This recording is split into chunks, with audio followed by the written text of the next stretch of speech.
does he do? He might go all the way. He gives it a ride. It's a chance. It'll be a goal. Beauty, buddy. It's going to roll on the floor. He can. Come off the moment. Come off the champion.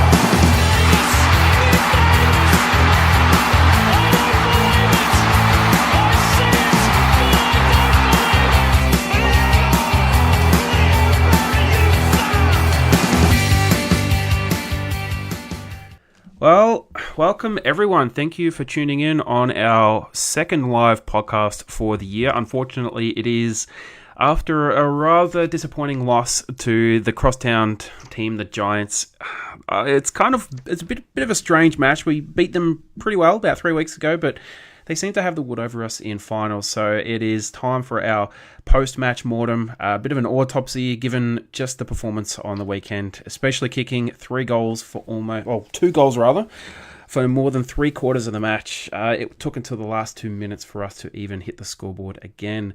So with me, I have Stephen Treloar. Stephen, hello. G'day, mate. Also got Stephen Park. Stephen, hello. G'day, Justin. How you going? Good, mate. Good. And got Josh Marr as well. Josh, hello. G'day, boys. How are we? Good. So, the interesting thing that came out of the match, apart from the press conference, which was a bit depressing, and also the commentary from Josh Kennedy after the match when he was interviewed, which said he was very sorry for letting the fans and the players and everyone down, was the fact that it was 2 minutes away from being our worst ever finals performance.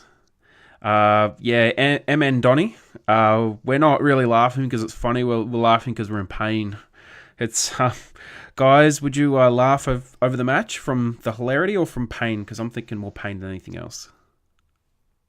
Nothing funny about that. No. Come on! It was a classic clown case, wasn't it? Seriously, it was. It was. They turned up. They showed up. It was like, when you go to one of those birthday parties and they show up with a clown and they've paid $100 and they're hopeless. I reckon that's what it was, wasn't it? Seriously, it wasn't actually a football match. It was a classic clown case. Come on. Oh, I don't know, but Josh, I think you actually sent a message to me earlier today that you had a way to describe the match. I want you to actually go through what you said. Oh, mate, I'm going to have to go and open it up. I closed it. I didn't realise it was going to get used. Oh, I said it's going to be your first thing, mate. Come on the ball. Oh, jeez. Oh, hold on a second. Let me... Something you about guys keep KFC. talking, I'll find it. Oh, look. All right, no, I've got it here. I've got it. I just found it. All right, so you know that feeling you get when you go to KFC, you get the burger and chips, upsize it and munch away. It's really bloody enjoyable at first, tasty even. But half an hour later you start having regrets and wonder why you keep going back. It looked promising beforehand and tasty when you started to eat. Before the meal ends, you realise it's a sloppy, tasteless mess of jumbled ingredients with a couple of good bits. But overall, it's a really unsatisfying meal. That's what the season feels like to me. Yeah, I agree. Like to get your thoughts on that, guys. Don't all jump in, Stephen and Josh. It's pretty accurate, I reckon. It has been disappointing from the start with, flashes of hope and, where our regional game plan works, where the, high intensity, where we can be allowed to play that scrappy football and make it work, then it has been enjoyable to watch at times. But, in the end, I think in the Flores stat, I could be wrong, but I think it was something like we've played, 24 games this season, including the final. Yeah. And we've had 24 goalless quarters. Yeah, 23 goalless quarters, Stephen. Yeah, there was another one where we had also, I think it was more than a dozen consecutive goalless quarters as well. No way.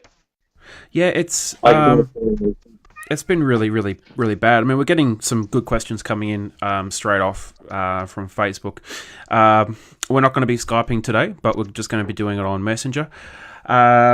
Dylan Humphreys, he asks, who wins our best and fairest, guys? I would like to get your thoughts on that. So, Stephen Treloar, first off, who do you think wins our BNF?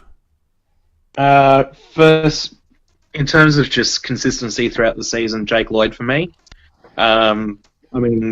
Even the last game against the Giants, he only had 17 touches, but he went at 82% efficiency, 7 rebound 50s, 9 marks, so he wasn't too terrible compared to everyone else in the team, but for the season as a whole, I reckon Jake Lloyd has it pretty comfortably.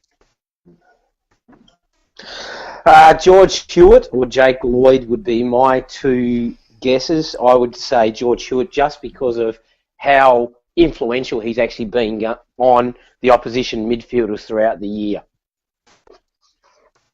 All right, and Josh? I would have had Lloydie and Hewitt either first or second, either way around, but I wouldn't be surprised if Franklin polls highly or maybe even steals it. And I know he missed a few games, but I think they're going to rate him very highly because he played injured all year, and that seemed to be a big factor in where he polled last year in the BNF. Yeah, another player, I mean, obviously George Hewitt, he had a really, really good season, and for, I'd say, more than half the season, he was basically our best contested ball winner. Callum Sinclair as well, he had a very good season, a very, very good first half. He sort of dropped off as the season went on. I think those two are going to factor up there with Lloyd and Franklin. But the interesting thing, guys, we'll get on to the match in a moment. I think it's a little bit worthwhile talking a little bit about the players, not for too long, but there is talk, obviously, for a long time now that Lloyd is going to leave. He's out of contract at the end of the season. He's basically, I'm not quite sure if he's a restricted free agent yet. Stephen, you'd know more about this than I would, but he hasn't signed on. There's been an offer for a contract for a long time, but he just hasn't signed. So I think we have to look at the fact that he's probably going to leave. Nick Newman as well. He's a middle-aged player who hasn't even played 50 games. Last year there was questions. This year he hasn't even signed a contract. So again, he's another one who could be out. And then you look at players like Sam Reid and Gary Rowan who have been perennially injured, constantly injured actually. We're not taking calls yet, Ali. Please stop calling. And there's a bunch of other players as well that are out of contract. So, Stephen Trewell, I'd like to get your thoughts on those players, and then we'll go to you, Parky, and then to you, Josh. So, Stephen, kick us off. Yeah, so firstly and probably most importantly, let's start with Lloydie. I know the irony of me going Lloyd, Brian style. He's 25 going on 26, so in terms of age and being the whole free agent thing, I'm not 100% sure where he lands on that. He might just be like an out-of-contract sort of thing. But from what I've heard, West Gold Coast might be going after him. That's just kind of whispers I've heard, but there hasn't been too much talk around him, because he's been one of our shining lights and certainly can look up the ball. He used to be in pretty much any size you would think. Who are those other players you were saying, Justin? So Nick Newman is also out of contract. I mean, you can talk about Dean Towers and Robbie Fox if you want. They're out of contract as well. I mean, they're basically gone. Out of contract is also Jordan Foote, James Rose, but they're basically as good as gone. The two contracted ones were Sam Reid and Gary Rowan. Yeah, so Rowan, I'm not sure if you guys have seen it. Apparently, this is on the some of the Facebook NFL pages. So how reliable this information is, I'm not too sure at all. But apparently, there was word that Gary Rowan was having a walk down Arden Street with a couple of the North Melbourne players and their general manager or something. So, I mean, I think I speak for quite a few of us. Certainly talking now that we'd be pretty happy to see Gary Rowan go. If we can get something half decent for him, that would be great. Mason Wood. But yeah, basically, no problem, whatever. We'll take it. And also, I mean, there's talk every year that he might go to Geelong as well because he's a Geelong boy. But yeah, it's just little mutterings here and there. Sam Reid, I'm not sure if he would go for him, really. I mean, he's had so many injury problems in the past. And I haven't heard too much myself. I can try and keep an eye out on all the, rumour pages, and I'll call them just that, rumours. But, I haven't heard too much already at this stage. But I wouldn't be surprised if we got, maybe a 1 year or 2 year extension from us in the off-season. Yeah, now, Parky, I know Newman, you're a fan of his, a big fan of his. What are your thoughts on him and Lloydie? Do you think they're going to be with the club next year? All right. Well, Justin, I just went outside. I picked up some grass. I threw it in the air. And I said to myself, where is this going to go? Just like the old great Matthew Lloyd used to do when he was going for goal. And the wind drifted off to the left. And I thought, that's a sign. Jake Lloyd is out the door. Yep. He's gone. Nick Newman, I think he's going to actually stay now. I actually thought right throughout the year, I thought he was gone. I didn't think he was going to get a game. But I just have this feeling now, he seems to have actually picked up over the last 5 or 6 weeks, and I reckon he's close to signing. I actually believe he will stick around. And I think he's actually got some quite a good group of friends there. So if I think they sign AJ again, I reckon he'll stick around. Yeah, it's an interesting situation, really, when you think about it. I was always thinking that maybe one of those two would stay, but I mean, it's the end of the season and it's still out of contract as well. Josh, as well, what do you think of those two plus Sam Reid and Gary Rowan? I don't know. Look, I'm not a Gary. I'm going to start from the bottom. I'm not a Gary hater, but you know, if you wanted to move back to Victoria, I think Steve and I'd go up and help him move. That's for sure, Josh. That's definitely for sure. Wouldn't be a problem. Sam Reid, look, I think he's still in our books for a couple more years. I can't see him being. I don't think he's got any currency with the amount of injuries had over the last couple of years and his lack of game time. Lloydie, my take on Lloydie is a little bit more optimistic now. If you had asked me that 2 months ago, I would have said he's gone, but they've stopped talking about him.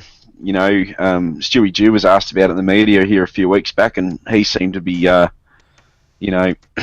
surprised that the Suns had offered him $1 million or whatever it was as well. He didn't seem to know anything about it, and the club's put out a little bit of press the last week or two with interviews with Jakey Lloyd and that, and they normally don't do that kind of stuff unless they're going to re-sign them. They normally go quiet on them. So my hope is there that he's either about to sign or he has signed and it's just not official yet. And there was a comment in the Herald Scum down in Victoria here probably 2 weeks ago from quoting Tom Harley saying that they were really close to a deal then. And the fact that he's not getting talked about a lot in the media says he's probably not getting shopped around by his agent either. So that was that. Who was the other player you mentioned? Oh, so it was Gary Rowan, Sam Lloyd, and Nick Newman. Nick Newman. I'm actually optimistic on Newman at the moment again. I wouldn't have been there a couple of months ago, but he looks like he's fitting back in. He's certainly not the biggest problem in our team by a long shot, even though his kicking is a little bit dodgy. But I always hoped he was going to stay anyway, so we'll wait and see on him. Yeah, hey, Justin, can I jump in? Go for it, mate. I'd actually say there's another guy I'd actually be looking at trading out as well. Yep. And that's a guy who wants a permanent move into our midfield. And I think I'd trade this guy out for a packet of chips at the moment. And that's Zach Jones. Yeah, look, he was not a good matchup for Toby Green, and we actually have had quite a few comments about the Toby Green. What do you think of the side kick, the karate actions? Should he get banned? John Fanning, he said the Green issue needs to be addressed. It's AFL, not karate. Studs are different to knees. The AFL needs to address this. The action is offensive, not defensive. You should have heard the crowd at the ground. They were feral every time he went up for it. He almost got Aaliyah in the face. That's why Aaliyah had his arm bandaged after halftime. And I can't remember the other player who went for the ball and he stuck his studs into his chest as well. It was Aaliyah. No, in the third or fourth quarter after the Aaliyah one. He did it to two players. I can't remember the second player. Jones almost got kicked in the face at one stage. Oh, yeah, it was Jones. Yeah, Jones. I think that was when he got like his second or third goal. He's an absolute little shit of a player, honestly. I hate him. Some of the questions and comments that came yesterday had to sort of try and keep things a little bit balanced on the blog, online on Facebook. It was a bit hard, especially coming back from the airport in a very foul mood. Rowan, who we've had on a few times, he said Plan A has to work one of these seasons, guys. Plan A, can we actually get it working? No. Fair enough. Not consistently. I don't even know what Plan A is anymore. We don't have like a game style that's even identifiable, and we'll discuss that. Not in the second half. It doesn't include accurate kicking. It doesn't include lowering the eyes when delivering the ball inside forward 50. It kind of there's always going hard at the ball, but every other team does that, tries to do that as well. There's nothing kind of unique or even really that effective, really, that I'm seeing at the moment.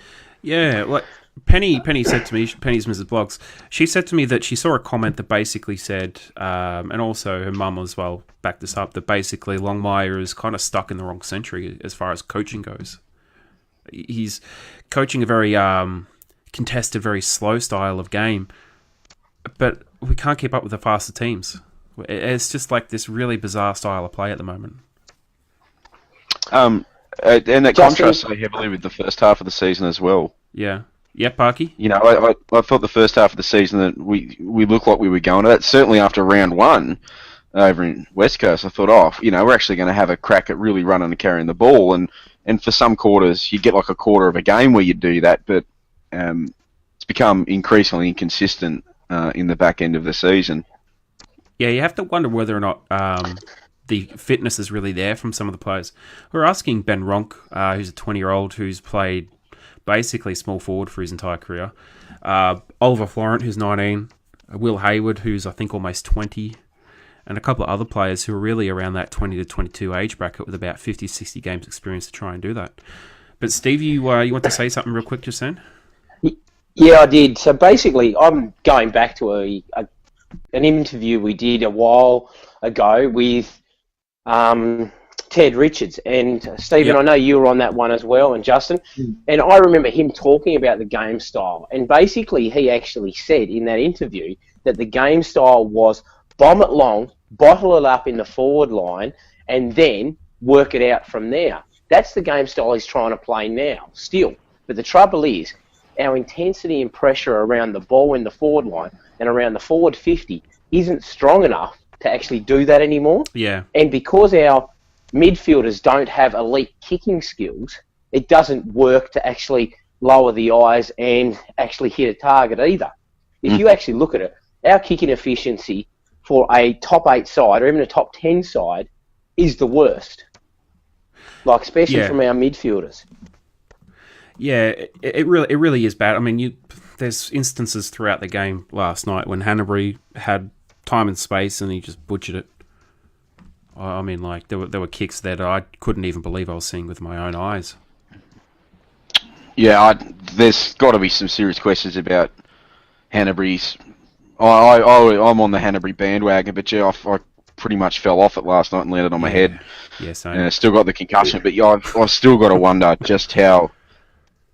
just what his fitness issues actually are, and just, how munted his pelvis is after playing last year with OP for the whole season. I've just got some serious questions about his fit, his mechanics, his running action and his kicking action, because he's the worst he's ever been, despite the fact he's uninjured, supposedly. Yeah. So look, before we continue, what I will do, I'm going to play a segment from the press conference from last night from Coach John Longmire. Just waiting for it to load. You guys have probably heard it. And just hold on 1 second. Can I just add a bit to? Yep. I'll go ahead and I'll play it after you.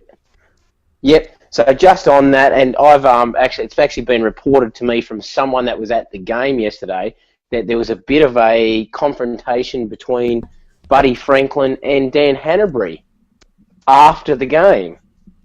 Whether that's the case or not, I do not know, but they were meant to have had a bit of an argument either in the last few minutes of the game or after the game was finished. Yeah, there was a bit of finger pointing and arguing and things like that, and Hanbury was doing that all match though. So, but I don't know. All right, I'm going to play this now. Steve, I'm going to play it now. So hold on a sec. Well, I didn't. You don't. I didn't see that coming. As far as a disappointing performance like that, we have been sort of for a month, playing pretty solid footy and just didn't really. Any part of the game didn't get right. It wasn't as if there was one. I think they kicked 5 goals too from defensive stoppages. That's really a strength. Has been a strength of ours, and we're usually pretty good at the discipline part of it, and and then the hardness and the scramble and getting our structures right, well, they just kicked goal after goal after goal from their defensive 50 stoppages. I think they kicked 40 points from stoppages. And, we're normally really good at those areas. And so, sort of look at it all and just, our head wasn't there where it needed to be. We just didn't get anywhere near into the type of football that we like to play. Well, I mean, Lance was deep. We couldn't do much more with him. He played. Phil was good.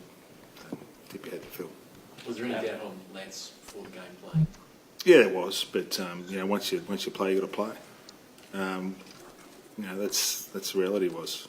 We got to find a way when we get out there. And I don't think that was the difference in the game.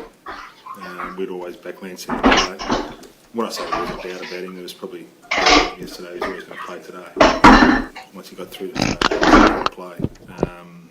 You always back him in because he's such a competitor. But that was. I look at the other things rather than that. There were so many other things. The contested ball, the ball movement, the stuff that we just didn't get right. The fumbles, everything else, the lack of just winning our contests. That was the thing. I mean, the hard ball gets was probably 20 differential. So I'm not sure it was. It was just the Lance Franklin, Phil Davis duel. It was 20 differential and a hard ball get is normally a strength of ours that turned out to be a very big weakness tonight. Like what Longmire said it's pretty incredible, but I guess like he's saying, there was a 20 differential in the contested, ball, but even when we did win it, and we did win, enough of our own ball to actually do something with it. The biggest problem was when we actually had the ball, we butchered it worse than I've ever seen us do before, pretty much in any game I've ever watched with us. How much of that's mental, though? Yeah, well... Because even guys who are typically good ball users were pretty poor last night. Like Macca had his second half was pretty average, and his standards quite high. And when you see Macca missing sort of 10-metre passes by foot, you're having a dirty night. Yeah, absolutely. Josh Kennedy was the same. He had a shocker. Oh, Kennedy, yeah. That was the worst game I've seen him play, to be honest. On Josh Kennedy, and I'm looking also into the future as well, he's hit 30 now, 30 years old, and at the moment it seems to me, I'm not sure if you guys agree or not, but he's still trying to be, the main general when it comes to getting in on the footy. And I think it's probably safe to say, or maybe it's not, you guys can butt in, but is he kind of starting to, he's hit his peak and now he's starting to dip a bit in terms of what he can do in terms of output? Well, it kind of makes you wonder how much of a burden the captaincy's actually been on him. Since he was made captain, he's really sort of fallen away. Would you say that as well, Stephen, there? Whether it's there are many factors there could be. Personally, I'm thinking it's probably more perhaps age rather than anything else. When you do the job he does in an AFL game, you get battered from pillar to post all day, and whether he can keep it up to the same same standard he has been doing so absolutely brilliantly for the past few years. I think it's a question, especially after that Giants game, the question that has to be raised. Yeah. Look, it's a bit of a weird situation, really. So Robert Lindy, he said on Facebook, more commenting, do you think Horse told us something we did not? You did not have to be smart to work that out. And I think he's referring more to some of the way that the guys played. There's been some questions whether or not the players are actually playing for him, if he's lost a bit of the playing group, if their heads are dropping, things like that, or if it's just the senior players are lost the urge after 2 grand final losses. What do you guys think?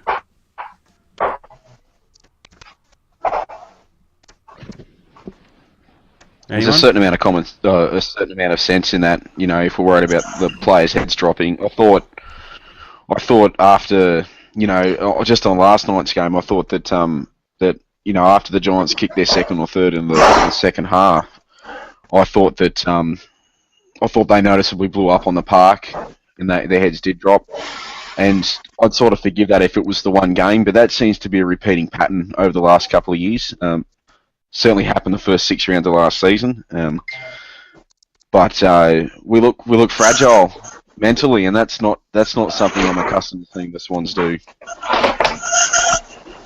Yeah, sorry about the background noise there. Someone's cleaning, I think.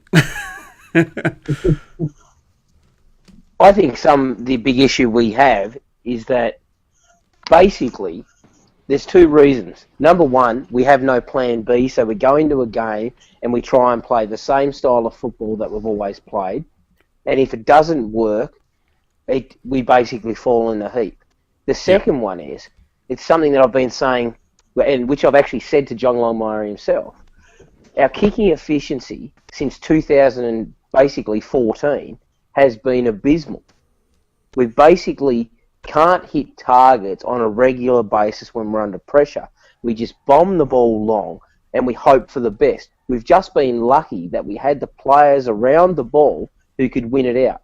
Our midfield and our forward line strength isn't there now to actually play that brand of football, that style of football.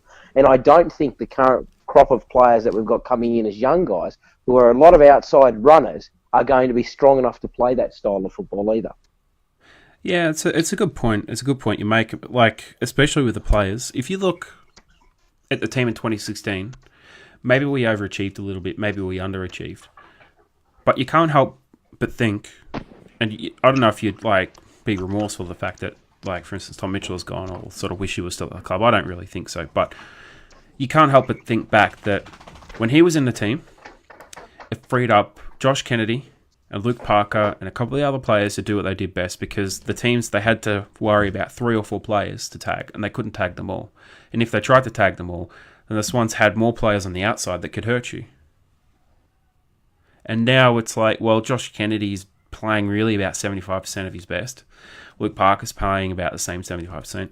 Hanbury's playing at about 50%. I mean, you really only have to tag one. And the midfield just falls to pieces. I think this not so much trade period, because I don't think there's, from what I understand, that there's really nothing on the free agency market that we'd be looking at getting, unless never say never, but at the moment, from what's published and is out there in media land, there's nothing that nothing we would be interested in that wants to go anywhere, that wants to come to New South Wales. They all want to go back to Victoria. Yeah. I think once the draft happens and we see what we do there, I think we'll get probably a reasonable understanding then of what they're trying to do with the list. Yeah, I think I'm just as confused as everyone at the moment about where we're at. Yeah, it's a bit of a weird one. I mean, we've been in transition the last couple of years, but we've been, bringing in so many young players, guys, that it's just kind of screwed up the entire balance. Like, when you look at the team, you've got Tom McCartan, the youngest player in a competition, playing a key position role. And he's forced to do that because Kurt Tippett retired after ankle surgery. Sam Naismith did his ACL, which meant Callum Sinclair couldn't play forward. Sam Reid blew up his leg the first game he played. So basically, those first 3 choice options to play in a forward line are gone for the season.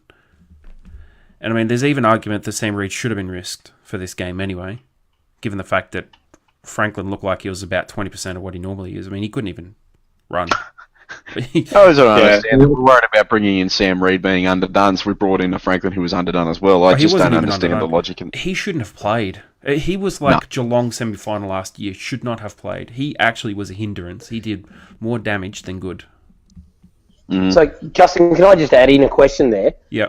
James Hacker sent me a question from the Sydney Swans supporters group, and he said, will Buddy be fit next year? There used to be a protocol that if you're not fit, you don't play no matter who you are. Looking back, I think we played unfit players every week. How much has this affected us? That's quite a good question. Yeah. Yeah, we've done it the last 2 years, really. You can think back to Kieran Jack and Dan Hanbury last year. Like, especially Kieran Jack, we played him for the first 6-7 rounds, and his hip, he couldn't even run, and he caught so much criticism. People saying he's done, he needs to retire. He took, I think, about a bit over a month off. He came back and he was playing good football. The same thing happened again this year. He did the same hip. I honestly can't see him playing on next year, the way at any level that's even remotely close to AFL level. I mean, you can even say that about Dan Atterbury. Yeah, with Kieran Jack, I mean, he did some really good things in the first quarter, but he was one of the few players on the ground who could actually pick up the ball cleanly, and that was something I was really excited to see. But then he just dropped off. I think he only played 65% roughly game time, so he's spent, cooked. Whether that's a season taking its toll on him or some injury or something like that, it's something that once you get to finals, this stuff shouldn't be happening. And you hear, and I say this as well, when Buddy isn't effective in the forward 50 kicking goals, he should go up the ground and play on a wing, because I firmly believe he's one of the better field kicks in the competition. The quality of delivering inside 50, which has been one of our weaknesses for the past, this year at least, Buddy can be a really effective solution for that, I think. But only training 20 minutes for the whole year, and I imagine that's why in the third quarter, beginning of the third quarter, they kept Buddy Franklin in the goal square, which is really baffling. It's not something you see these days. You normally see all the players moving up to the other half of the ground. Yeah, I don't think we even have the players at the moment to play that style, the modern style. To be honest, I don't think the Swans have even been able to keep up with any modern style of play since 2006, maybe. I mean, 2003, we were really close. 2004, we kind of slipped back a little bit. Obviously, 2005 and 2006, but you can see like West Coast were starting to play a different style, and we fell off in 2007. And then Hawthorn pretty much invented a new style of play the year later, and ever since then we've just played catch-up. And it kind of makes you think that maybe 2012 was a bit of a one-off, and everyone was just so good at the same time. Well, 2012 was when we had that really kind of pioneered that sort of slingshot play. That year, Lewis Jetta was our highest goal kicker. We didn't really have a tall forward target other than Sam Reid, who was still pretty young at the time. So we did kind of have to do something a bit drastically different. Now, I got to tell you something, and I was stunned when I actually saw this. I had a look at it today, and I think it's a bit of an indictment on Sam Reid. Now, don't get me wrong, I like him. He could be such a good footballer. 2012 was his best season for us. What? Right, 2000. I'm not kidding. It was his hands down best season for us. It was his most goals. One of his best disposal seasons. Marks about half of what he's got now, but it was arguably his best season for us, 2012. He actually had almost as many contested possessions in 2012 as he did in 2011, and 2011 was his best contested possession year. So yeah, it just goes to what a stretch without injuries can do for you, doesn't it? Yeah, I mean that's 6-7 seasons ago. I mean, do we persist with a guy? I mean, who's like going to be 27 next year, has played 120 games, and his best was 7 years ago. Not only that, you've got to look at it from the perspective. He wasn't being seen as our number one target back then, although he was our big, tall centre-half forward. He wasn't the person that they kicked the ball to constantly because he was still so young. We actually used more of that slingshot style football where we actually hit up small targets. Now, when he's actually there, basically they kick it long and high to him. Yeah, it's not working. No. But I mean, you just look at the way he played back then. He was aggressive on the ball. He was aggressive when it was on the ground. He was a good tackler, and now he's a bit like Gary Rowan. Every time he goes near the ball, you're just worried he's going to injure himself, like he's going to break like a piece of glass or something.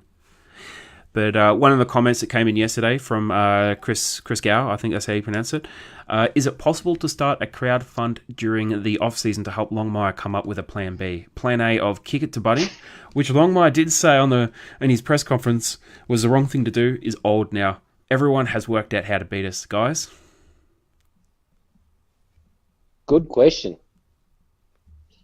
Yeah, I mean, what can we do? It's John Longmire, and who has to make the final decision on, systems of play and all that sort of thing, and, with the help of the coaching staff. It hasn't worked for a while. When does he decide that, enough's enough, let's change things up, let's try and, let's not try and play the style of football that we played in 2005. Let's try and, take a bit of what's worked with Richmond, what's worked with Melbourne this year, what worked with Bulldogs in 2016. Let's try and use these things and try and improve our own game. Because, I don't know, it certainly hasn't looked like it's happened so far. Do you think we overperformed last year? We've overperformed for the last 2 years. Yeah, if you're arguing that we've overperformed last year, I mean, and that's something we haven't addressed yet, we still make finals. We do it consistently. We, always seem to do, just enough to make the numbers, or we make top 4. And yet, once we get to the finals, once we come up against, I don't know whether it's the extra pressure of finals or the other teams find another gear or two that we just don't have. Yeah, I mean, you look at some of those wins last year. We only lost to Hawthorn after round 6. But we beat in Adelaide earlier, and we beat basically all the other teams. The only team that we didn't beat that is a top 4 team this year was West Coast. And we beat them last year after round 7 onwards. I wrote the preview to this final where I said, with a prediction at the end, I said the Swans have beaten the most top 8 teams in the competition. So I thought, maybe this is a point where things have changed, where we can match it against the best sides. And I said we'd hope optimistically win by 10 were the words I used. And they proved me wrong, didn't they? Yeah. Yes, Stephen, that's a good point. Yes, we have beaten more top 8 sides, but look at when we played teams. Seriously, you look at the first time we played Hawthorn, they had quite a few injuries. When we played West Coast, both times they had either Kennedy was out, Nick Nat was just coming back from his knee reconstruction. Then the next time we played them, Kennedy, Darling, and Lacroix were out. It was a constant. Every time we played a top 8 side throughout the year, they seemed to have quite significant injuries. Both times that we played GWS, they had significant injuries, and then when they got even a half reasonable side back, they just took us to the cleaners. I mean, look at Zach Williams. He played his first game of the year on the weekend and didn't look out of place at all. He was a monster, and what he did was allow Lockie Whitfield to move into the midfield, away from that half-back role that he was playing for most of the year. And they just look like a different side, to be honest. And having the class of Brett Deledio there as well, I mean, they're a good side. Oh, yeah. The other thing you look at is the fact that Toby Green didn't play for over a month, and he came back and he looked like he hadn't missed any football. And they still won that game. They thrashed us with 3 players on the bench. I mean, Josh Kelly, rather. He was off the ground with, what was it? What did he injure? A hamstring or something? Or calf? The meniscus tear, I think, is the... Yeah, was it? Yeah. But he was off the ground for pretty much the whole game. Yeah. So it's a bit worrying. And one of our followers posted up on the blog page that it was our lowest score under Longmire. 30 points.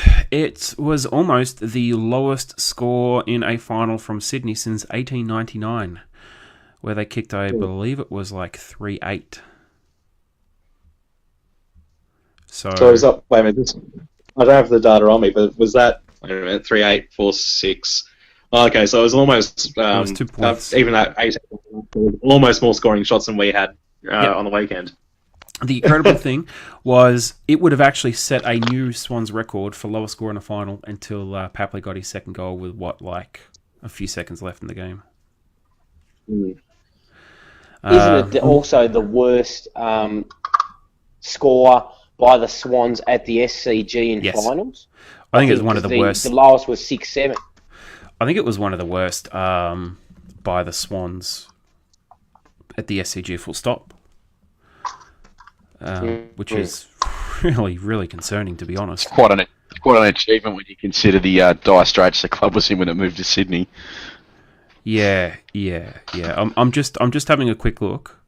So we scored 30. 30. I'm hopeful I'm 40, but 30. I'm just having a quick scan through. I've reached... I'm still in there. 48 was a low that we had against North Melbourne back in 2014, which was round 4, not the final, obviously. Then the next one, still looking, we had a 54 against Geelong back in 2011 rather. 53 against Adelaide in 2008. 56 against Geelong in the semi-final in 2005, but we actually won that game, 56-53. So, I mean, that was the last time we scored that low and actually won a game. And really, I mean, we had some massive games in 2000 and 2001 where we scored, and we averaged 140 over 4 games in a row, which is insane. Can't imagine it these days, can you? I think it is actually our lowest score at the SCG. And this is something I should have done before, but... It was. It was 6-7 was our lowest score before yesterday. I think we've actually... The last couple of really bad games at the SCG, I think of 43. 43 was in 1989. In our bad days, we still averaged like 90-odd points a game. In 1994, right, we still averaged 90 points a game in 1994. Despite the fact we're losing most of it. Now look what we average. Oh, like 60. Yeah, I mean, look at these season scores. Different Look at the last 5 scores. 30, 74, 73, 64, 59. And we won one of them. So, yeah, it's a bit depressing. I'm just having a look at the stats from the weekend as well at the moment, and the baffling thing is, in terms of total disposal efficiency, we beat the Giants 70% to 67. I mean, they had nearly 100 more disposals, but when you go to the efficiency inside 50, they had 63 inside 50s, we only had 39. Marks inside 50, 12-3 in favour of the Giants. Tackles inside forward 50, 13-3 in favour of the Giants. So, when I might have been you, Steve, who said that Longmire was saying that our plan was to get it inside forward 50 and keep it there. That just was never looks like happening on the weekend, never at all. And that's what's made, a worse performance in 20, 30 years. So where are we actually at with our games? I know we talked a lot about game style and plan and stuff now, and I think we all agree that we're still hung up on this contested ball, slap it forward, lock it in, win a ball, kick a snap out of a pack. We've never been a high marking team down front, but we've clearly had bits this year, so quarters where we had really good dynamic run and carry, but we've only ever had it for a quarter.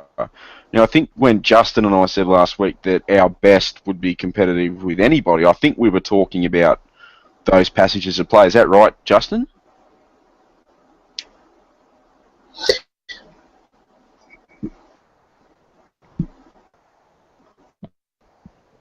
You there, mate? Justin's dropped out. Yeah, so anyway, I'll answer that. I'm trying to moderate comments. Honestly, go ahead, Steve, because I really don't know where to go with where we're at the moment. I honestly don't know. So basically, I actually look at where we're at. Statistically, we are ranked as a bottom 6 side. We are in a position where we need to make a decision on which way we're going. We have an ageing midfield, which is now basically allowing the ball to transition easily through the front half and the back half.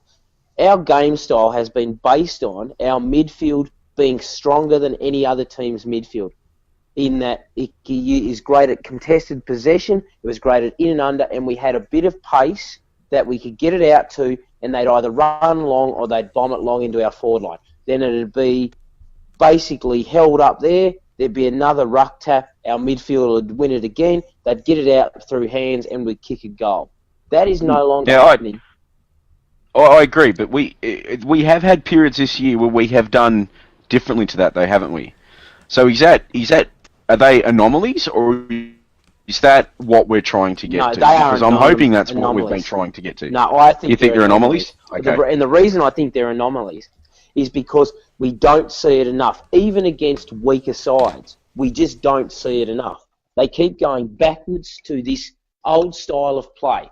There have been times where they've tried to change it. I think the first 6 weeks of last year, they tried to change it. When they realised it wasn't going to work with the group of players we had, they went back to the old style and they started winning. The issue is we have now Kennedy, who is ageing.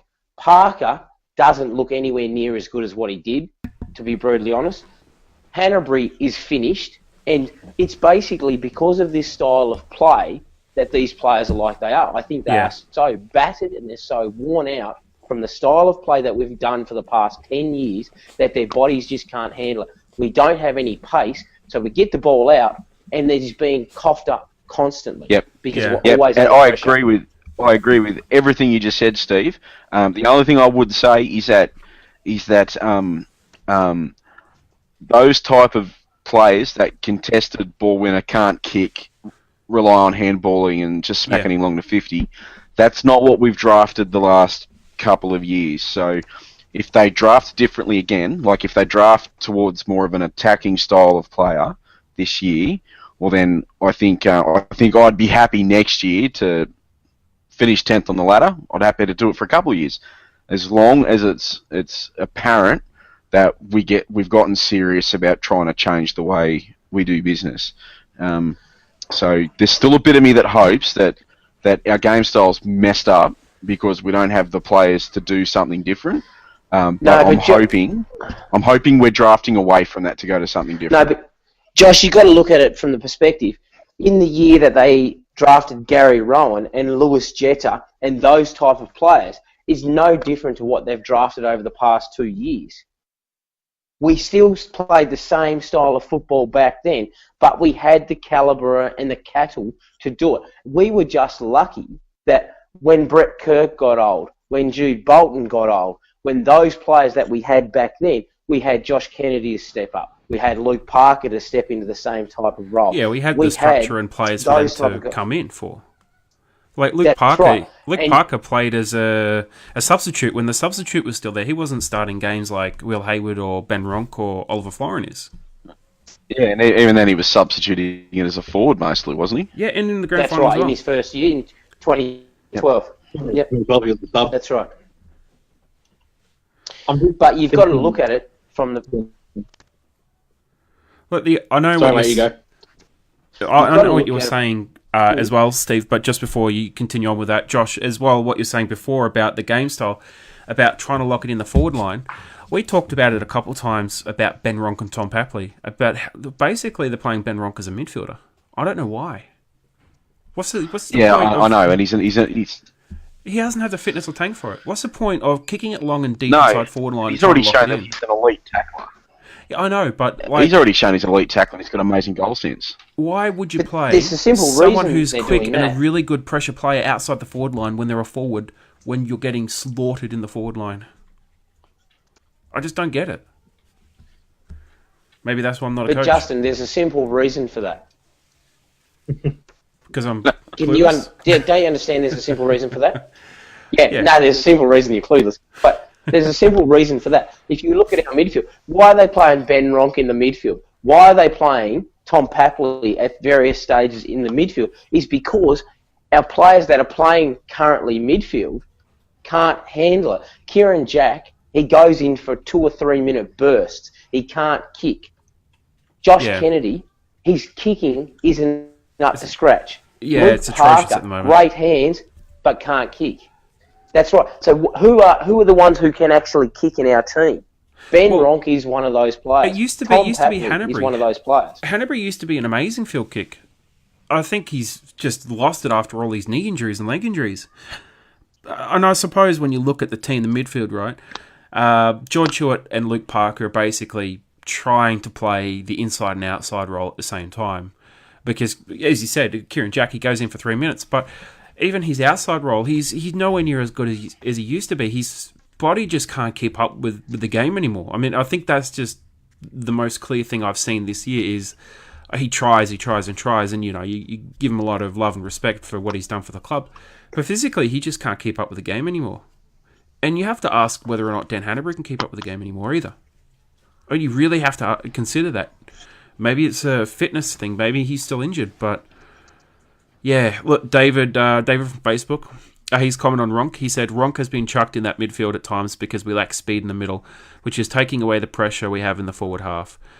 And but it also takes away more, I think, Papley as well. When you go back to 2016, we had Papley, who was a small forward, stationed in the forward line at all times.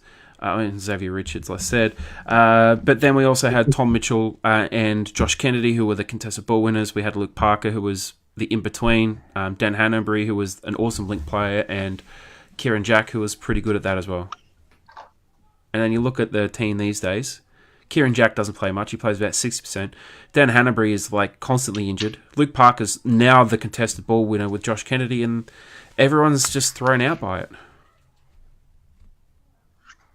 The biggest mistake we ever made was getting rid of Tom Mitchell. Simple as that. Yeah.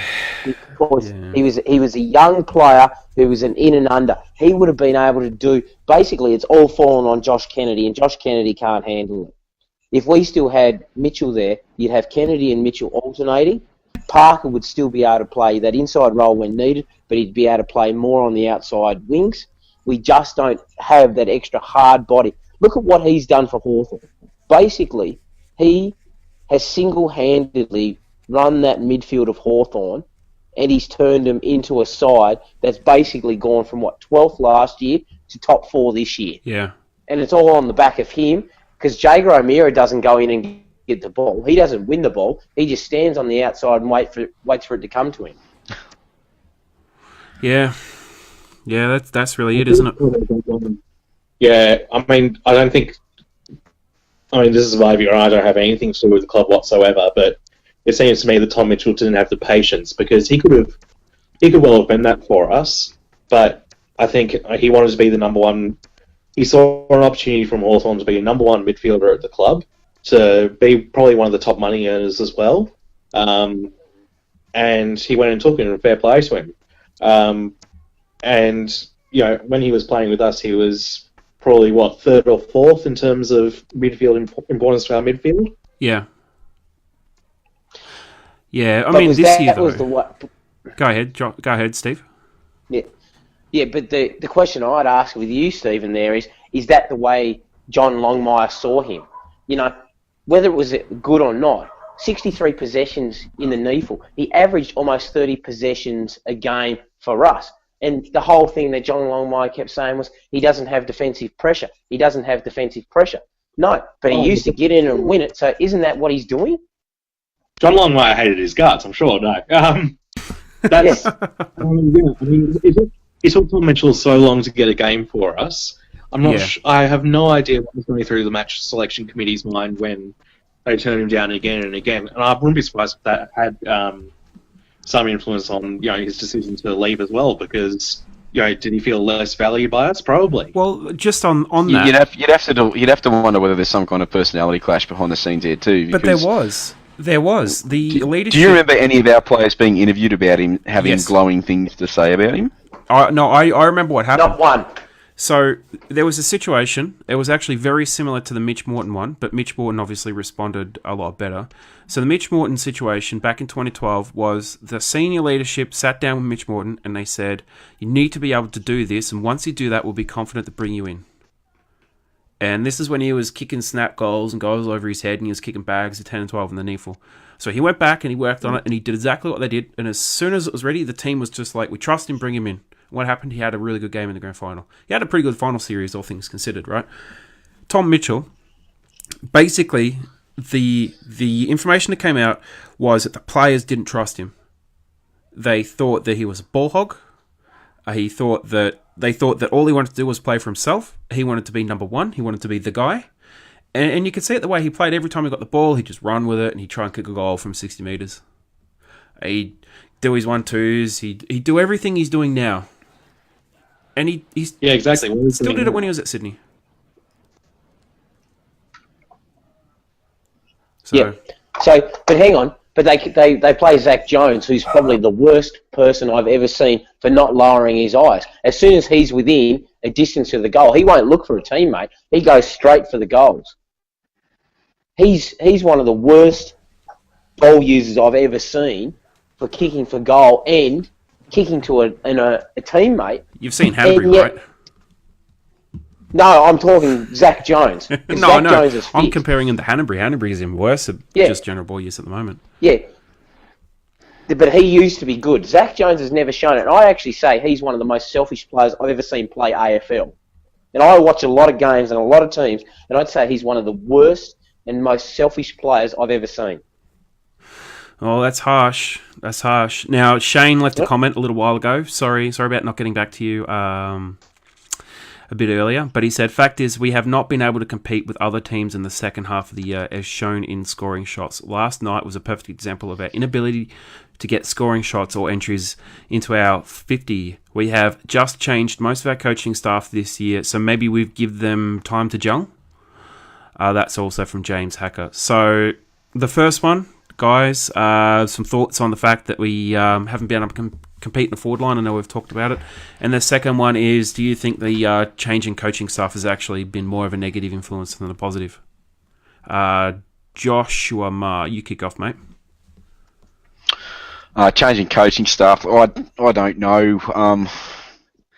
I don't know. I find it interesting that we've got Stevie J as a new forward coach, but our small forwards seem to be no better off. And I just wonder whether that's a case of talent, as in talent around the sticks doesn't necessarily transfer into coaching ability. Well, we know that's absolutely true for some people, or maybe he's just finding his feet, or maybe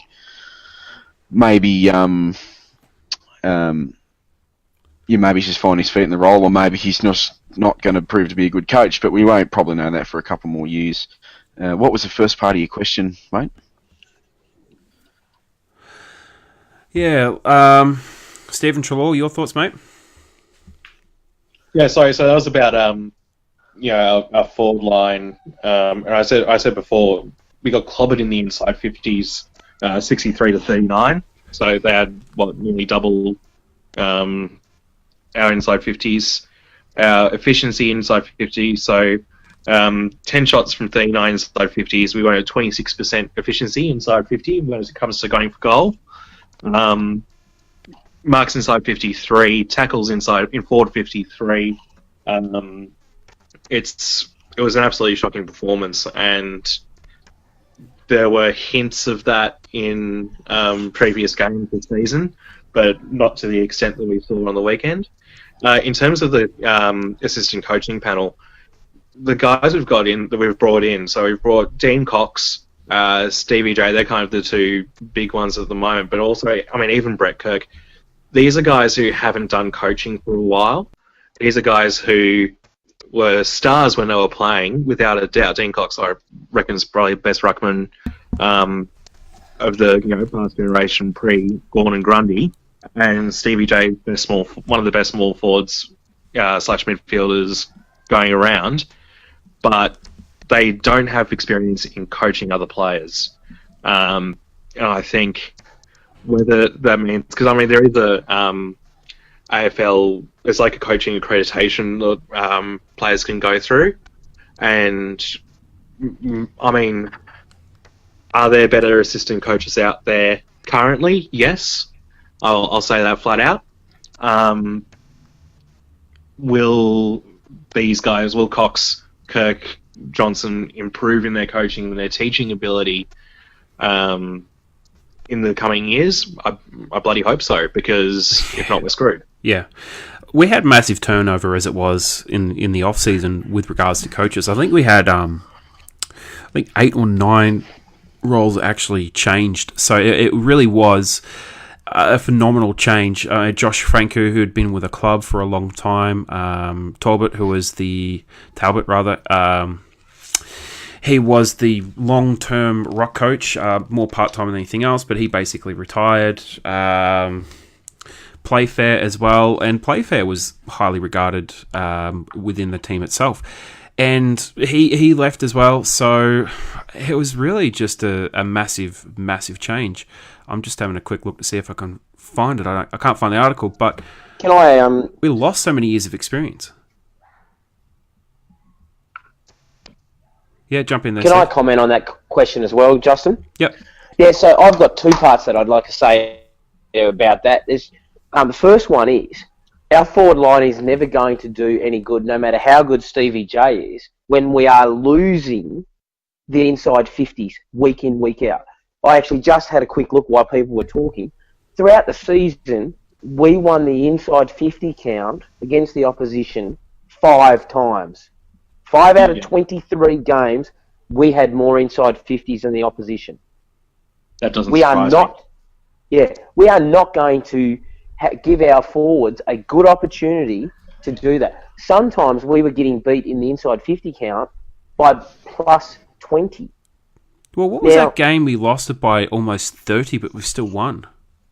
That was the Melbourne game. Yeah, that's right. And it is possible you can do it. But the problem is, if the ball is going so much into the back line, it's putting so much pressure on. And that's because the contested possession of the midfield is not there. But the second part of it is, take this for what it's worth, but all the talk out of Sydney is always that Horse runs his own ship, and he's just like Ross Lyon, that basically what he says it goes, and it's run exactly how he wants it, when he wants it. So basically, those assistant coaches, how much influence they actually have on players during the week and things like that, I don't think there's much, because you look at it, the only ones that ever say anything about any assistant coaches are those boys that have been playing reserves. Yeah. And it's usually about Reece Shaw. Yeah, well, looking at the 2018 coaching team, so this is an article actually published last year, a year ago, just for the crazy period with the trades and everything, when Stu was announced to go to Gold Coast. So we lost Josh Franco, who went to Adelaide, who is now leaving Adelaide. We lost Henry Playfair, who went to St Kilda, Stuart Dew to Gold Coast. They've been with a club, some of them for more than 10 years. Henry Playfair had been with a club since, I think, 2007 as a player and then a coach. New coaches, Dean Cox, an assistant coach, Reece Shaw, an assistant coach in defence, Steve Johnson, assistant coach forwards, Ty Kennelly and Jeremy Layler as 2 development coaches. The only coach, apart from John Longmire, that we actually kept in the team in his same position was Brett Kirk. That's it. So we had a complete change, a complete wash out and change of the coaching panel.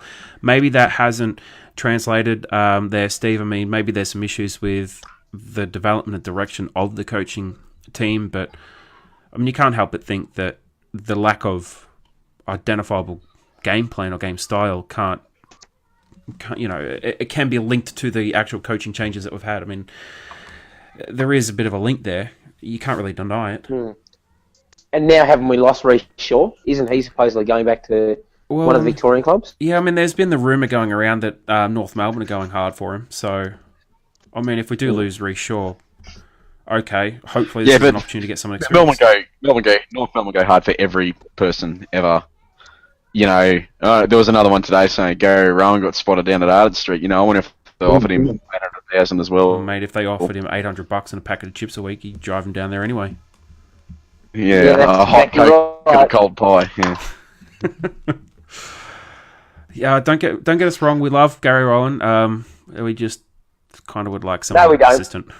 We love him as a person. Just we want someone more consistent who's not like brittle. So what's the answer, boys? We need to change the style and the list at the same time. Okay, here's a question for you guys. And if you jump on like a lot of the Facebook groups, basically most of the comments last night after the match was just Longmire out. I want to know your points of view on this because people are going to want to know this too. Should we get rid of Longmire or should Longmire leave and should we bring someone else in, like someone like Clarko? Josh, kick us off. Me first. Look, I'm going to say no. Just hear me out, Steve. I'm going to say no. I think what we need to do before we start sacking people, because that would be a very Carlton or St Kilda thing to do. When we're the Swans, we don't do that kind of amateurish crap, do we? I think what we need to do, we need to do what we kicked 30 points in an elimination final, and we'd only kicked 18 for like 118 minutes. Yeah, I'm getting there. That we need to. I think what we need to do is do what Collingwood and Richmond have done. Is they need to get someone in an external mob and to come and do some kind of review of the football department, who can come in and identify all the issues. Because it may turn out maybe that it's not Horse, maybe it's the structures around him, maybe it's some kind of reporting thing, maybe the issue lies somewhere else. Damien Hardwick was going to lose his job 2 years ago. Now he's probably going to be a back-to-back premiership coach. Yeah, but honestly, with Tom Harley going from the head of football into the CEO role, can you honestly see something like that happening? Why not? The guy is not going to bring in someone to audit his own football department that he ran for like 4 or 5 years. Well, I mean, I guess that depends on how much you. So whether he does or not, I don't know. But whether he should or not is probably the question I'm asking. And for me, that would be an absolute yes. So, if you want to follow some kind of sensible governance type thing, you wouldn't just go, well, let's sack Longmire, because he's not going to do that either, is he? The CEO is not going to come in and sack the coach. But if there's no look, we've been heavily embarrassed, right? Like heavily embarrassed for 2 seasons in a row now. If there's no, and I'm happy, well, I'm not happy, but I'm willing to let it slide as a fan for another 12 months and see where it goes, see whether there is actually a concerted effort to change stuff next year. If not, I may find myself firmly on the sack Longmire bandwagon, but I'm not there yet. What I would like them to do is actually come in and review the football department and make sure it's actually functioning, because like Dimmer and like Buckley, it may turn out that it's not the people, it may be the structures around them. So I want them to look at that in a proper way first before we start talking about moving staff on. All right, Stephen Trelaw, you're up, mate. You were going to go first, but jump on in. Yeah. I was just going to say, my question would be, if you did sack Longmire, who would you bring in? I don't think any of our current assistant coaching squad have what it takes to, take the main lead coaching role. Unless we went hard after someone like, well, first name that comes to mind is Brett Radden, but he's just moved to another club from Hawthorn. There's not really too many good candidates out there. And what you said earlier, Justin, you said either, sack the coach or overhaul the list. I'm just kind of looking at the players we'll probably get back next year, and I mean, fingers crossed, there aren't any, trips over chain fences or dumb gridiron game. But we'll get back Sam Reid, hopefully full fitness, fingers crossed. Callum Mills, who I reckon we really ought to give a go at giving him some more midfield time next year. He can be that support for Josh Kennedy that he desperately needs. Lewis Melican, who will help out Grundy and Aaliyah to no end, and Sam Naismith, who can allow Callum Sinclair to move as a forward option. So, with really, I mean, they're not just, your bottom 22 players. They're guys who could really affect the structure heavily. Add someone like Nick Blakey, who'll probably get a debut next year, and who can play kind of almost that Charlie Curnow style kind of key forward or midfield. I think the list isn't in as bad a shape as we think. I think injuries have affected key players at the worst possible time, and losing Tippett, losing the Tippett that we currently have on the list will be a great help. I think maybe not this year, but definitely next year. We'd be daft if we didn't try and throw some of that money around. We'll be bringing up quite a bit of a stockpile there. So I think, again, as was said before, if we do happen to drop back in 2019, I wouldn't be too disappointed, as long as we kind of, keep that ambition in mind. Yeah. And Stephen Park, you're up, mate. Your comment now. All right. Okay, I'm up. This is John Longmire's career. Should I mute you now? 195 games. 195 games as coach. 131 wins, 62 losses. This is not including yesterday's game. 2 draws. Average coaching career percentage, 66.6%. No, we should not fire him. What I think is, I agree exactly with what Josh said, we need to overhaul the entire coaching structure, and he needs to actually admit that the system of play that he is trying to use is no longer going to work in today's football, and he needs to restructure it about his young and upcoming players. And exactly what Stephen said, yes, Mills is going to come back, barring no bad injuries. I wouldn't even rate Sam Reid because you don't know whether he's going to be there or not. Yeah. So, but the thing is, I actually don't think we should get rid of him, but the coaching structure needs to actually be shared out. And that's the reason Hardwick is so good now, is because, yes, he is the leader, but his coaching panel now do lots and lots of work around it. He's not just, it's all about him. Whereas I think, of course, it's all about him and how he wants it run. It needs to change. Yeah, look, before I comment on that as well, Annette Gordon, she's asked, I know Nick Blakey has nominated the Swans, but how likely are we to get him? What will we have to get? What will we have to give to get him? Now, Stephen Troll, you are more of an expert on this than I suppose most of us. My sort of thoughts on it are that if Gold Coast and Carlton do get those priority picks and they do get them at the start of the draft, we are probably going to have to give up quite a lot to get him. Otherwise, there is a chance that he might fall through the cracks to us at a more reasonable rate. Stephen, your thoughts, mate? So, first things first, we're not going to just get him with our first pick. People are going to bid for him. Whether that's with a top 5 pick or a top 10 pick, I'm not 100% sure. If you asked at the start of the year, it would have been a top 5 pick without a doubt. Now he might be sliding back towards more of a 5 to 10 range, but he's not going to drop below that. So we are going to have to give up stuff for him. And I imagine that's with the Sam Murray trade that we did last year with Collingwood. I reckon that might have been with Blakey in mind, just to get a few more trade points to get secure Blakey. I don't think there's anything to worry about in terms of us not getting him. I think we'll get him regardless. Similar vein to Callum Mills, is just one of those guys that I think we have to get. He's just too much of an asset not to pass up on. Yeah, and do you think we're going to get sort of bent over by some of those other teams? Look, even if someone offers a pick, any particular if someone team? bids pick 3 or something,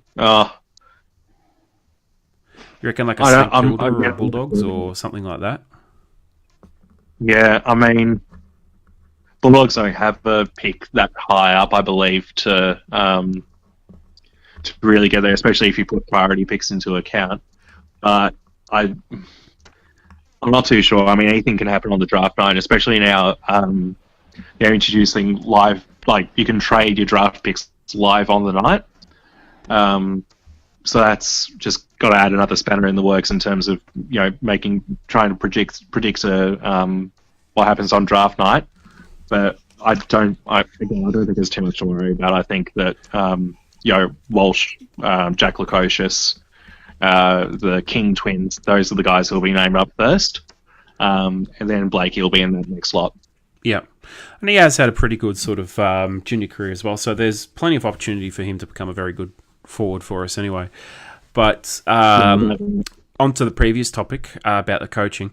I am definitely not on the Zach Longmire bandwagon. I mean, that is a bandwagon that unfortunately is growing every day now. There's been commentary about it for quite a few years, actually, since really about 2014 grand final. People were starting to get a bit angsty with him because of the game style. I completely agree with what's said, though, that I think the coaching panel really, and the football department in general, and you can even lump in the media department and the social department, I think the whole thing just needs to be looked at top to bottom. Pretty much the entire football department needs to be looked at top to bottom. If they have the right people in the right positions, if they need to bring in people who they need to identify, and whether or not there needs to be a change of approach or tactics at the top, even if it means John Longmire has to change the way he approaches his own coaching and whatnot. I mean, he's a great coach. He's done a lot for the club. He's one of the most successful coaches in the AFL at the moment. I mean, he's top 3, top 4. And as far as Sydney coaches go, I think he's about the second most successful Swans coach in history. And we're going back to like the 1920s, 1930s to find someone who was more successful than him. So he has been a very good coach for us. But it is kind of starting to turn into the... I don't know if any of you guys follow the English Premier League at all, but a bit like the Arsenal Arsene Wenger. You know, so close, but not close enough. And then all of a sudden just sort of falls off the cart, and then it just starts getting absurd. The press conference is just getting bizarre, and then they burst back, and then it's like, oh, they're back, and then they just fall off again. Yeah, I don't think Longmire's as bad as Wayne last year's, to be fair. Yeah, it's a bit of a strange one. I don't know if you guys want to chat any more about the game specifically. All I can say is I had what must have been for most Swan supporters, my head in my hands for probably half the game. Yeah, same here. No, I'm done. Well, like I said, I had a patient last night. It was 87 with a broken hip, in quite a bit of pain, who was quite happy to pay me out about my football team. So I'm still shattered inside from that moment, and I've gone through all the range of emotions last night and today, and it's going to go on for a little while longer yet.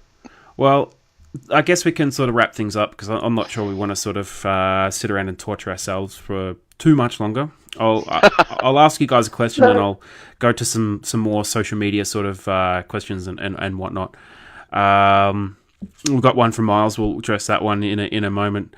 But with the score line of 2-6 at approximately, I'm looking at the actual match itself when the scores were, it was 2-6 at about 110 minutes of the 112-minute game time. Would you have preferred to stay at 2-6, or would you prefer 4-6? 2-6. I would have preferred to have not made finals. Well, there is that, but that's not an option. We made the finals. Stephen Park, 2-6 or 4-6? No, definitely 2-6. I would have preferred, because it... why not go down in history and look at the positive of it, and it'll actually... No, I know there's not much difference between 2-6 and 4-6, but the thing is, it would have actually then opened up the eyes a bit more, I think, and I just like the idea of 2-6. Why not? 18 points for a game. That would have been really good in a final. Oh, yeah. I mean, if we're... I'm trying to think of what sport 18 would actually be acceptable, and I can't really think of any sport. Stephen Trelaw, 2-6 or 4-6? Yeah. 2-6 for me. There's no difference. No benefit for going 4-6. So, yeah, as I said before, 2-6, and actually, try and push forward some of these changes that need to happen. And Josh? I probably would have preferred 2-6. I'd have preferred just to not have made finals if we were going to do that. Yeah, fair enough. Now, question... go ahead, mate. The whole same reason I'm going to say... Sorry? Go ahead. I was just going to say that for the same reason that I think 2-6 would be better in terms of sort of forcing a bit of a look at why things turned out the way they did. I would have thought just not making finals would be an even bigger stick. For that reason, I would have preferred to have not been there. No, it's a fair point. Before you move on. Yep, go Steve. Now, before you move on to another question, I've just got one from a person again, and I was just like, let's look at some positives. What were some of the positives out of this year? I'd actually say the biggest positives were Ronk when he was playing small forward.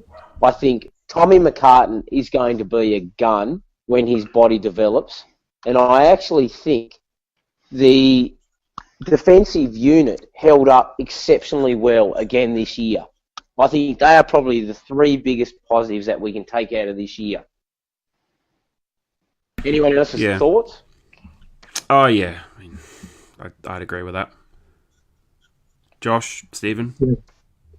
Yeah.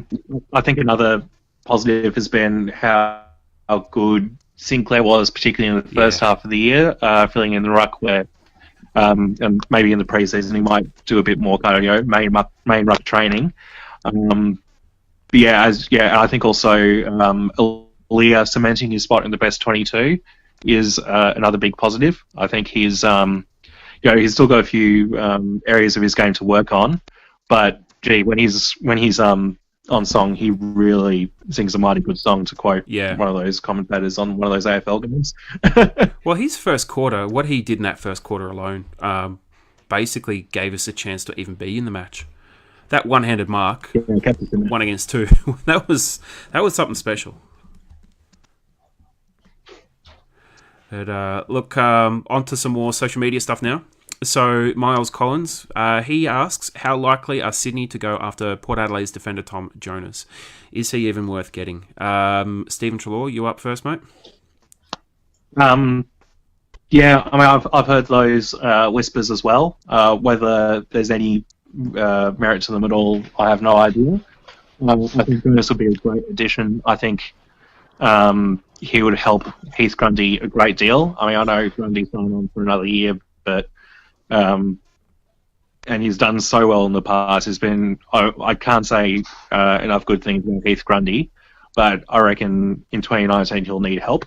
And that's why, partially why I'm so excited for Melican to come in. But if we can get another really solid key defender who we can put him onto the number one forward of the opposition without any worries whatsoever, that would be great. And I think we could do that with someone like Tom Jonas. Yeah, that's a fair point. It is kind of one of those, do you actually want to try and bring in some experienced players to add just some experience to the squad? And Mrs. Boggs, she made the great point, and she's made this a couple times, is the fact that when you actually look past the starting 22, and even then we have issues with the starting 22, there is absolutely no one to bring in that has any experience whatsoever. I mean, when we're looking at a full fit squad, our backups are essentially like Dean Towers, Robbie Fox. They played 50 games between them. Dan Robinson, who's played about 20 games. Jordan Dawson, who's played 4 games now, I think. So and they're not like the really good players that we had 4 or 5 years ago that were really like tearing it apart in the NEFL as well. I mean, the decent AFL players, I mean, good sort of journeymen, but we just don't have that at the moment. Put out a question on Facebook yesterday, a bit of a tongue-in-cheek one. So the question for the podcast was, Swans have won just 5 from 12 games at the SCG this season, with 2 of those wins against GWS and Collingwood. With our form in Melbourne, should we play our home games at the MCG again? Guys, should we? No, Eddie had. You mean Marvel? At Marvel? Yeah, Marvel. Yeah, Marvel Stadium. Josh? Yeah, Marvel Stadium now. I think we should.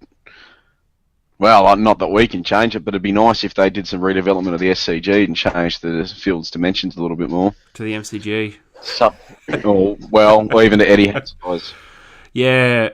Look, why don't we go back to ANZ Stadium? Oh God, kill me now. Jim Holton, he laughed and he said China. Nice. Shanghai Swans, I like it. Yeah. Darcy Richmond, he said definitely. Same with Danny Dunedin, rather. Terry said, I don't think that Victorians would like the idea somehow, nor the Sydney siders either. Going back to Melbourne. Byron asked me if I was smoking crack. And Scott said, when's Hanbury packing his bags? I don't know about that one, Scott. Vicky, she shares your back to ANZ statement. And then I'm trying to see some other ones. Brett said Etihad, so a few of them said Etihad. And I think I'm trying to find, there was one really good comment, actually. I can't actually find it again.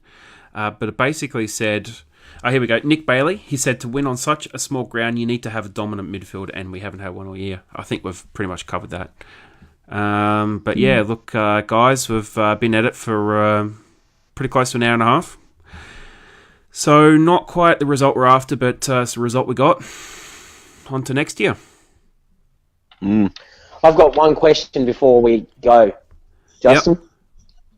If we could have one player that from any club that is available to make us better, who would it be? Stephen Treloar first.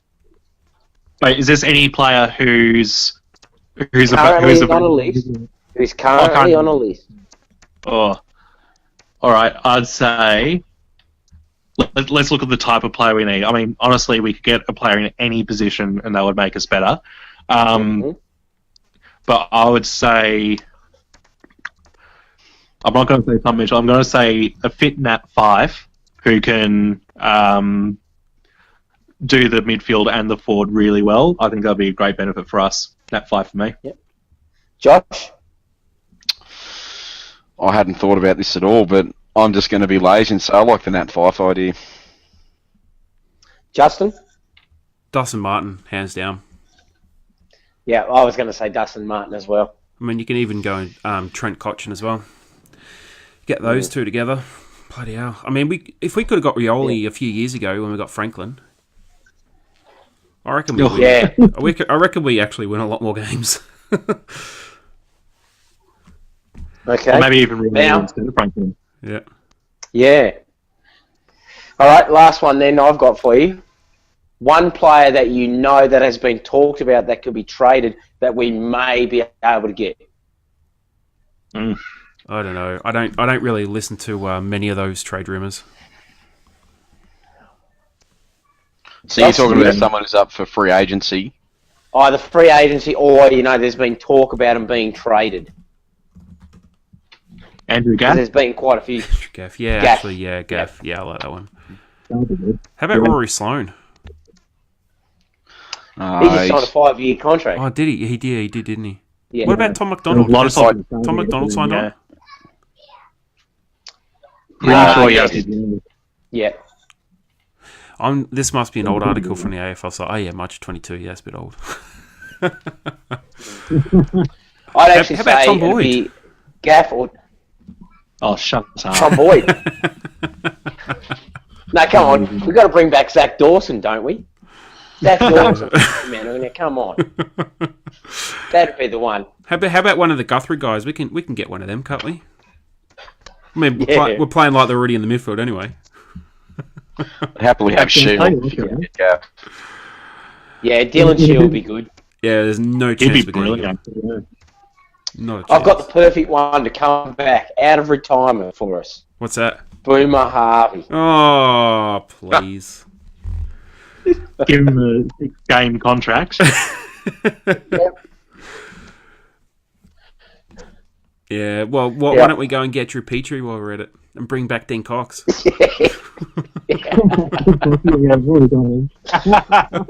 Yeah. Good Chris Judd. I mean, he still looks pretty fit. I'm sure he can keep playing. Yeah, the eye gouger. Yeah, have you seen Mickey O? I mean, he's got a bad back and he drinks a lot of beer, but he looks pretty fit. Look at no.